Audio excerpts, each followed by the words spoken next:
I turned 101 this winter. 101 years of breathing this same air, watching the same sun rise over a world that never stops rushing forward. But the memory that still burns the clearest in my mind is not from when I was young and reckless. It is from when I turned 77. That was the year I finally understood how brutally fast life disappears. At 77, I thought I was an old man already. Now I look back at him the way a mountain looks at a hill. He had no idea how much road was still ahead, and yet he had already begun to feel the weight of regret pressing down on his chest like a silent storm. Most people live as if time were a generous landlord, always willing to extend the lease. I did too. At 25, I believed there would always be another opportunity, another Monday, another year to fix the habits I knew were slowly destroying my future. I postponed discipline the way a debtor postpones a bill, convincing myself that tomorrow would somehow be easier, kinder, more convenient. It never was. Tomorrow is the most dangerous illusion a man can entertain. It whispers comfort while quietly stealing entire decades from his hands. When I reached 77, I finally began to see the pattern. I saw how many men around me were still waiting for rescue. They waited for luck, for recognition, for some invisible force to rearrange their circumstances. I had waited too once. But life does not reward waiting.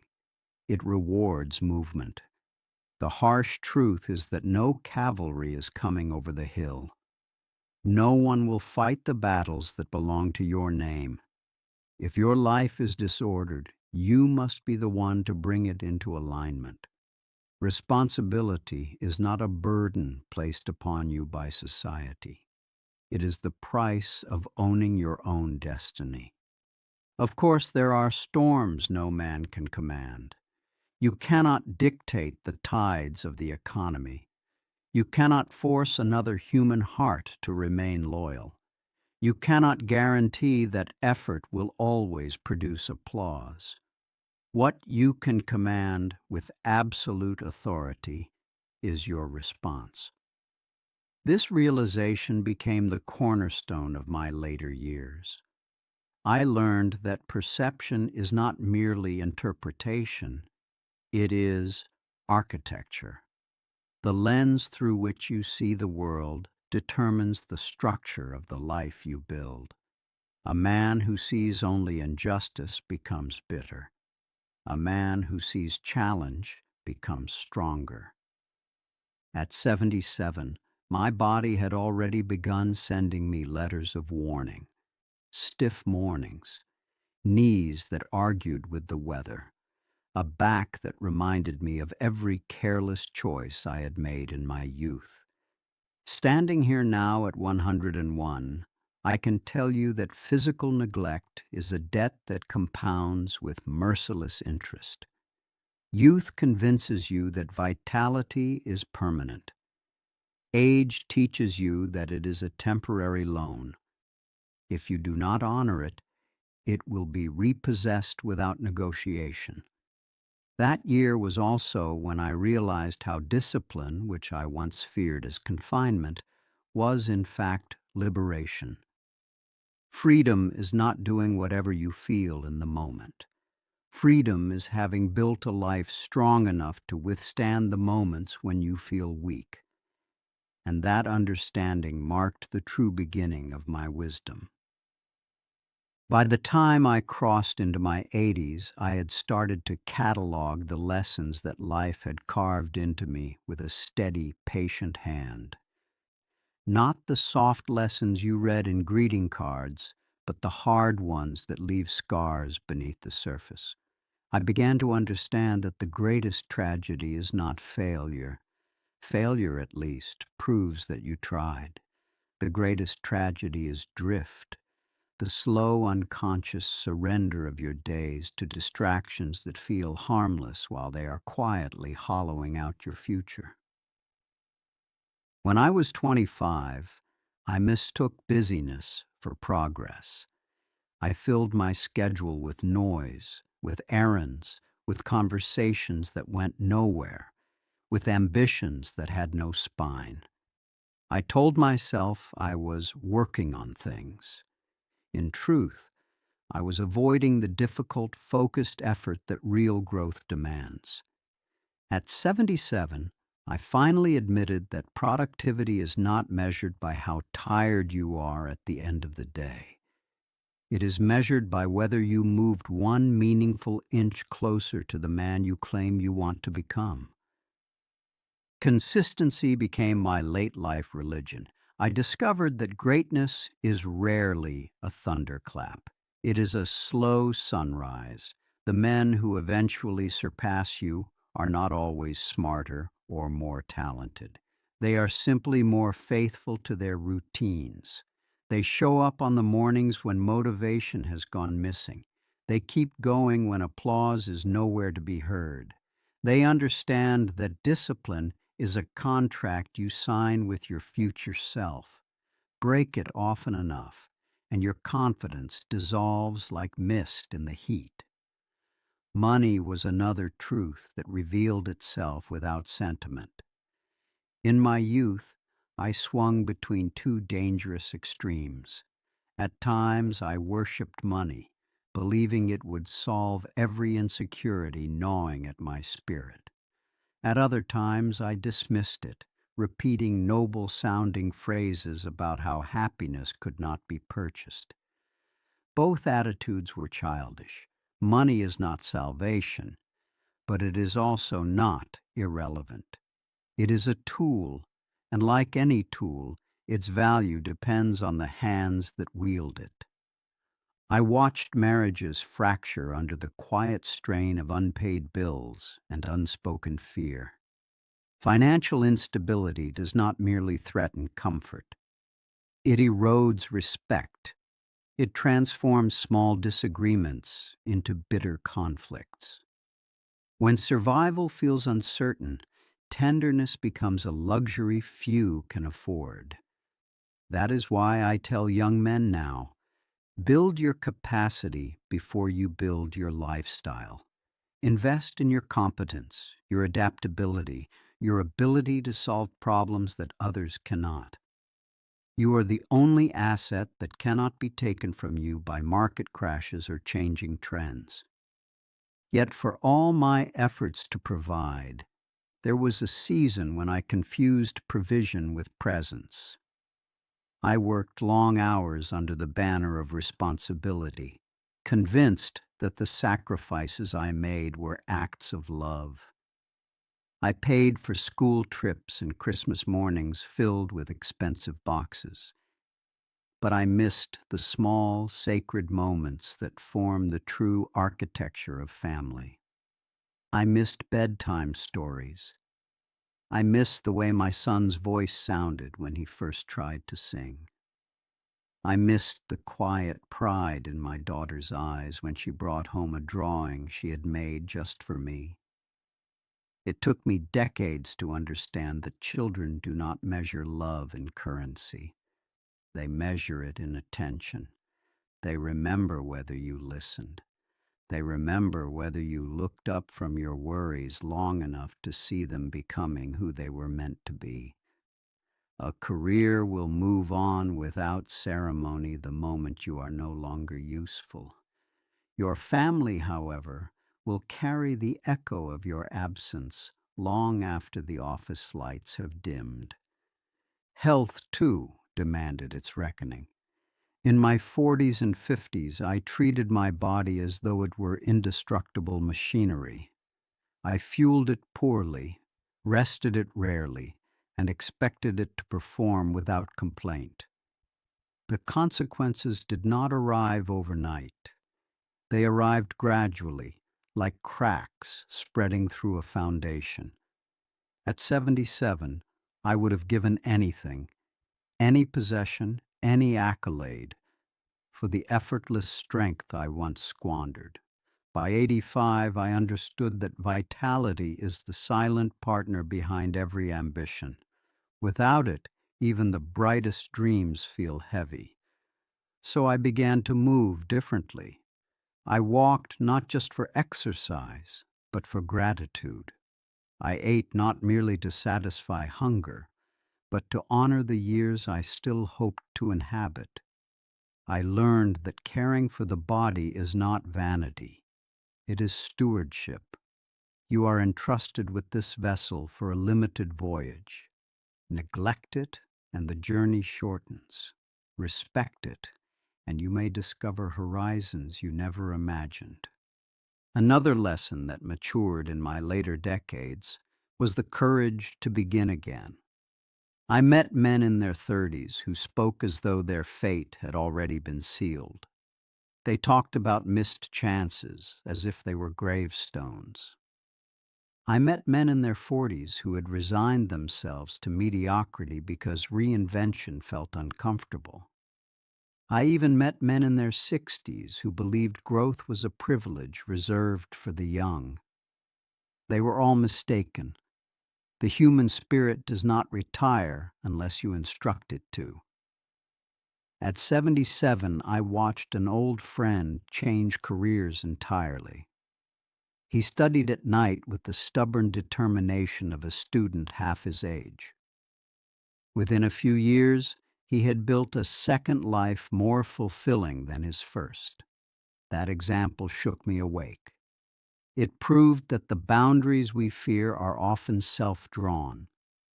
Time is finite, yes, brutally so, but possibility remains alive as long as you are willing to act. Still, there is a paradox that every wise man must eventually face. While it is never too late to pursue meaning, it is always later than you think. That tension is what gives urgency its sacred edge. You must live with both truths in your heart at once: hope without complacency, ambition without arrogance, patience without procrastination.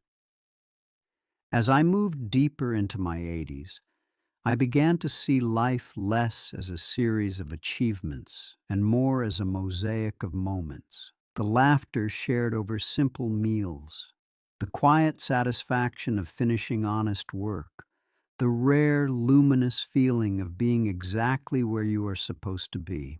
These were the experiences that lingered, not the trophies or titles I once chased with such restless hunger.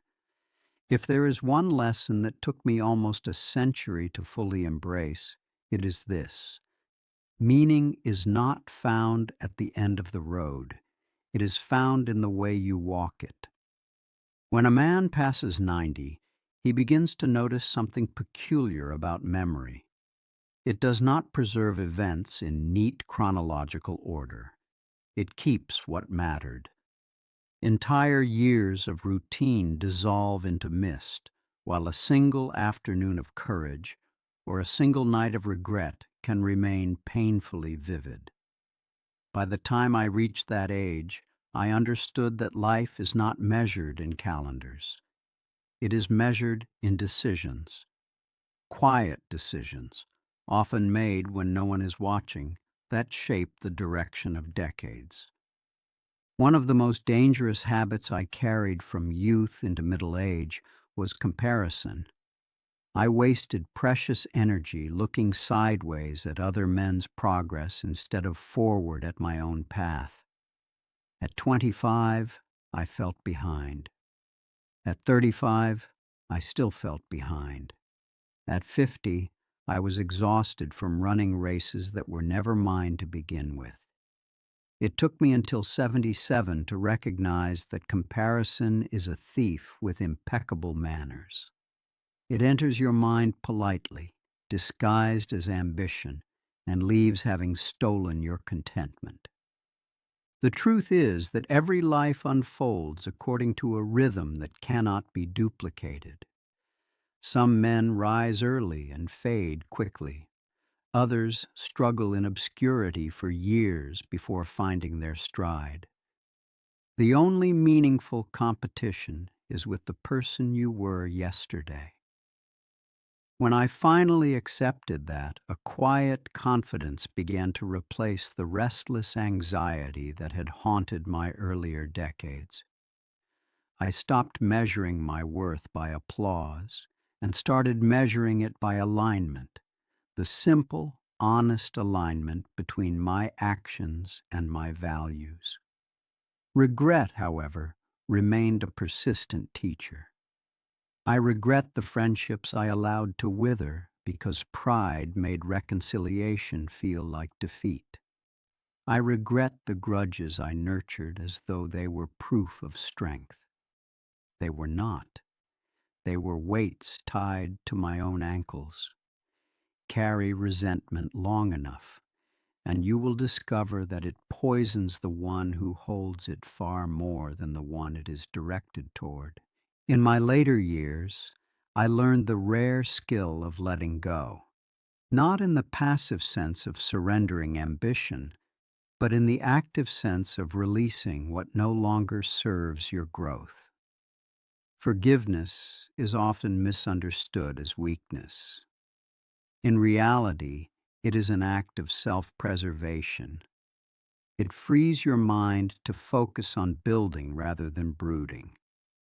It restores emotional energy that can be invested in relationships still capable of flourishing. Another realization that matured with age was the importance of solitude. Not loneliness, which corrodes the spirit, but intentional solitude, which refines it. When you spend time alone without distraction, you begin to hear the quieter truths beneath the noise of daily life. You recognize patterns in your own behavior. You confront fears that busyness once helped you avoid. In those silent hours, I discovered that clarity is not something you stumble upon accidentally. It is something you cultivate through reflection. Technology advanced rapidly during my lifetime. I watched machines shrink from room-sized giants into glowing rectangles that fit into a pocket. They promised convenience, connection, efficiency, and in many ways, they delivered. But they also introduced a new kind of captivity, a constant stream of stimulation that makes stillness feel uncomfortable. I have seen young men lose entire years to digital illusions, mistaking consumption for creation. They scroll through the achievements of strangers while postponing their own potential. If I could speak to my younger self, I would tell him to guard his attention as fiercely as he guarded his savings. Where your attention goes, your life follows. Focus is not merely a productivity tool. It is a moral choice. It determines whether your days will be spent constructing something meaningful or dissolving into forgettable fragments. Love, too, revealed deeper layers as I aged. In youth, love feels like a firework, bright, loud, exhilarating. With time, it becomes more like a hearth, steady, warm, essential. Passion may ignite a relationship, but commitment sustains it. I learned that showing up consistently, especially when circumstances are difficult, is one of the purest expressions of devotion. Romance fades and returns in cycles. Respect, once broken, is far harder to restore. I also came to appreciate the quiet dignity of ordinary work. Not every man will become famous. Not every effort will be celebrated. Yet there is profound honor in contributing reliably to the lives of others. The teacher who prepares lessons late into the night. The mechanic who ensures a family's car will carry them safely home. the nurse who offers comfort in moments when words feel insufficient. These acts rarely make headlines, but they hold the world together. By the time I entered my 90s, ambition itself began to change shape. I no longer chased success as proof of worth. I pursued excellence as an expression of gratitude. Gratitude for the additional mornings I was granted. Gratitude for the lessons I had survived long enough to understand. Gratitude for the chance to correct mistakes that once seemed irreversible. And yet, even with this deeper perspective, the urgency never fully disappeared. Each birthday felt less like a celebration and more like a reminder that time remains undefeated. I realized that wisdom is only valuable if it is shared. Experience hoarded is experience wasted. That is why I began speaking more openly to younger men, telling them truths that I once resisted hearing myself. I told them that courage is rarely dramatic. It often looks like waking up early to face responsibilities you would rather avoid. I told them that integrity is not tested in public victories, but in private choices. I told them that fulfillment does not arrive fully formed. It is assembled piece by piece through daily effort. Above all, I told them that life is both longer and shorter than they imagine, long enough to reinvent yourself more than once, short enough that postponing your purpose is a gamble you cannot afford. There is another truth that only revealed itself to me after decades of chasing the wrong definitions of success. Achievement without inner stability is a fragile victory. I have known men who accumulated wealth faster than they accumulated wisdom. They built empires outside themselves while their inner lives remained neglected and chaotic. Eventually, the imbalance showed. Anxiety crept into their conversations. Restlessness followed them, even on vacations designed for relaxation. They had conquered markets, but never learned how to conquer their own impulses. At 77, I began to understand that self-mastery is the foundation upon which every lasting accomplishment must stand. Without it, success becomes a temporary performance rather than a sustainable reality. Self-mastery is not about suppressing emotion. It is about directing it. Anger can be transformed into disciplined action. Fear can become preparation. Doubt can become humility, which in turn makes learning possible. But these transformations do not happen automatically. They require intention, the daily decision to respond thoughtfully instead of reacting instinctively. In my younger years, I reacted often and reflected rarely. I spoke words I later wished I could retrieve. I made choices designed to impress rather than choices aligned with who I truly was. Time has a way of exposing these misalignments. Eventually, you realize that authenticity is not a luxury reserved for poets and philosophers. It is a practical necessity. Living a life that contradicts your own values creates a quiet tension that drains energy more effectively than any physical labor. One of the clearest examples of this tension appeared in my professional life. There were periods when I accepted work that paid well, but demanded that I silence my conscience. At first, the compromise seemed minor, just a small adjustment, just a temporary detour, but compromises accumulate. Each one dulls the inner compass a little more. By the time you notice you are lost, you may be very far from the path you once intended to follow. It took me years to gather the courage to realign my career with my principles. When I finally did, The financial rewards were slower to arrive, but the psychological relief was immediate and profound. Another lesson that matured slowly was the importance of choosing your environment carefully. We like to imagine ourselves as independent agents, immune to influence. In reality, we are shaped continuously by the people and atmospheres that surround us. Spend enough time among cynics, and optimism begins to feel naive. Spend enough time among disciplined individuals, and excellence starts to seem normal. The company you keep does not merely affect your mood, it affects your trajectory. In my 80s, I intentionally sought out conversations with people who challenged me to think more deeply and act more deliberately. These were not always comfortable interactions. Growth rarely is. But they sharpened my awareness and reminded me that intellectual stagnation is as dangerous as physical decline. A curious mind ages more slowly than a complacent one. Even now, past 100, I find joy in learning something new.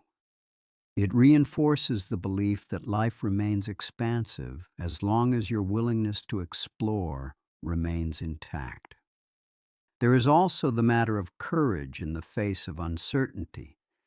Every generation believes its challenges are unprecedented. In some ways, that belief is justified. The world does change rapidly. Technologies evolve, economies shift, cultural norms transform. Yet beneath all that motion, the fundamental human dilemmas remain remarkably consistent. We still wrestle with fear of failure. We still struggle to balance ambition with contentment. We still search for meaning in a universe that rarely provides clear instructions. When I was younger, uncertainty felt like an enemy. I wanted guarantees before I committed to action. I delayed decisions until I believed the risks were fully mapped. But life does not offer such maps. Waiting for certainty often means waiting forever. At 77, I began practicing what I now call courageous incompleteness, the willingness to move forward even when you do not possess all the answers. Progress, I discovered, is frequently the byproduct of imperfect beginnings. This mindset transformed the way I approached both opportunity and loss. When ventures succeeded, I accepted the outcome with gratitude rather than arrogance. When they failed, I treated the experience as tuition rather than tragedy. Failure stopped feeling like a verdict on my worth and started feeling like a workshop for my character. That shift alone freed enormous reserves of energy previously wasted on self-doubt. As the years accumulated, my relationship with time itself grew more nuanced. In youth, time feels abundant but intangible. You assume it will stretch to accommodate every dream. In advanced age, time feels precious and immediate. You sense its limits not as an abstract concept, but as a daily reality. Yet somewhere between those extremes lies the healthiest perspective. Treat time as both generous and finite, generous enough to allow growth, finite enough to demand urgency.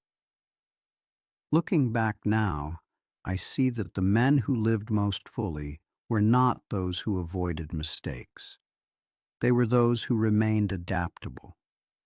They adjusted their course without abandoning their purpose. They recognized when persistence was noble and when it was merely stubbornness disguised as virtue. Flexibility, I learned, is not weakness. It is resilience expressed intelligently. All these realizations, gathered slowly over nearly a century, lead me to one central conviction.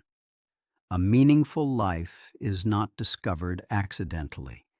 It is engineered deliberately. Every habit you form is a blueprint. Every decision you make is a structural beam. Over time, these elements combine to create the architecture of your destiny. Now I sit here at 101 years old, watching the light move across the floorboards the same way it did when I was a boy. Time has a strange kindness about it. It takes almost everything from you: strength, speed, certainty.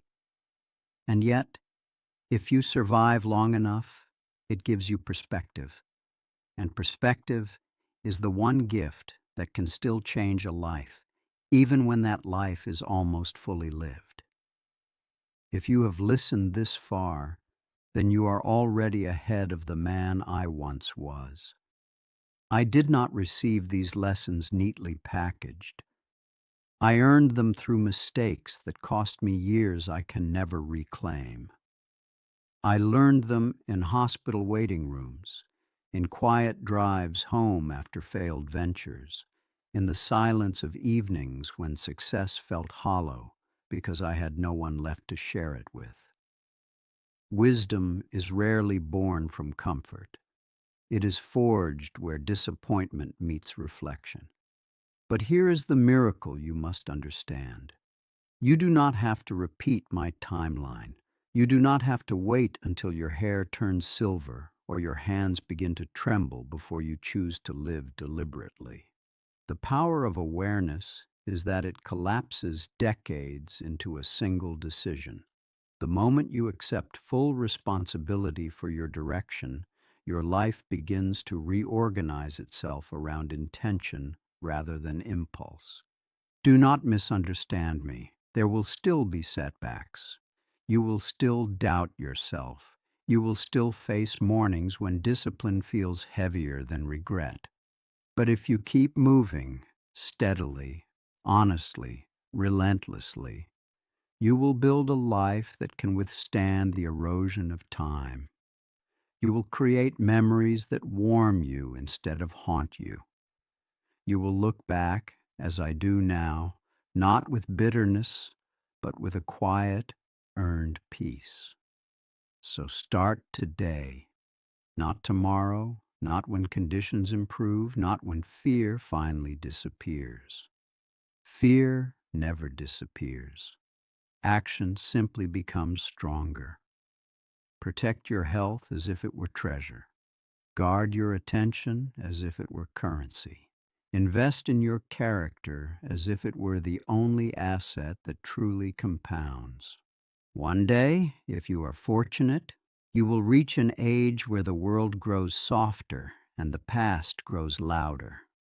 When that day comes, I hope you sit in your chair with gratitude instead of questions. I hope you smile at the memory of a younger self who had the courage to begin.